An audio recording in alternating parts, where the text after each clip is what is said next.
Hi, and welcome to the end of week 4 already in term 3. I've been getting a few inquiries from parents about the difference between a QCS, QCE and an OP, so I thought I'd really quickly run through that. So first of all, you've got your QCE, which is your Queensland Certificate of Education.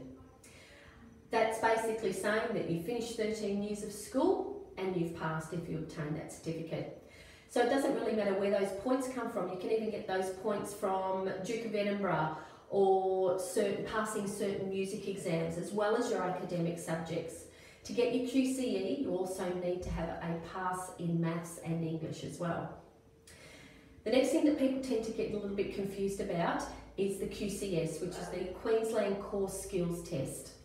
And your children will be the last cohort to sit that test before we move on to the new system, and that will happen halfway through next year, and that is 4 tests that are overtaken 2 days. If you want an OP, you must sit this test unless you get special consideration that you don't have to for medical reasons. The other thing is your OP, which is your overall position, which is the number that they use to calculate what university course that you are accepted into. So they're those 3 things that I just really wanted to check in with you all about. The next thing I'd like to talk to you about is we have finished our voting for the senior shirts that are going to be worn next year and also the senior jerseys. So that will be announced on Monday of next week. I'm going to let the students know what that is. So I'll be sizing the students up for those shirts and jerseys the next couple of weeks. So we'll be expecting payment probably in the first week of next term. So for the shirts, you're looking at between $45 and $50, and for the jerseys, you're looking around the $65, $75 mark, depending on how many are ordered. So please start to save your pennies for that, because we do have to place the order and have full payment before that happens. Our leadership process for our prefects for next year is now well and truly underway. I've gone through the process with the whole cohort.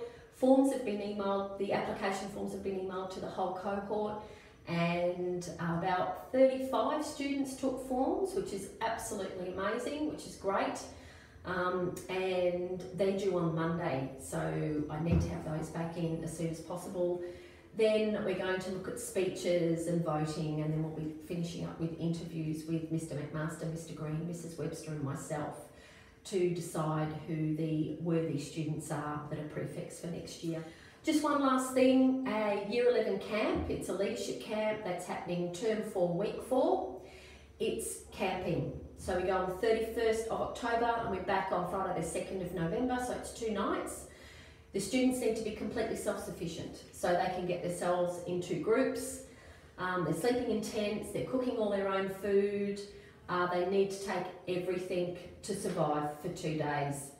So there'll be about 125 students, looking at 12 staff going up, and that will be at Lake Barrabadeen. And I know that the students will have an absolute fantastic time. So if you could help them get prepared for that, because some of them will say that they're going to survive on 2-minute noodles for 3 days, and that is not going to make for happy campers. Okay, until next time, bye-bye.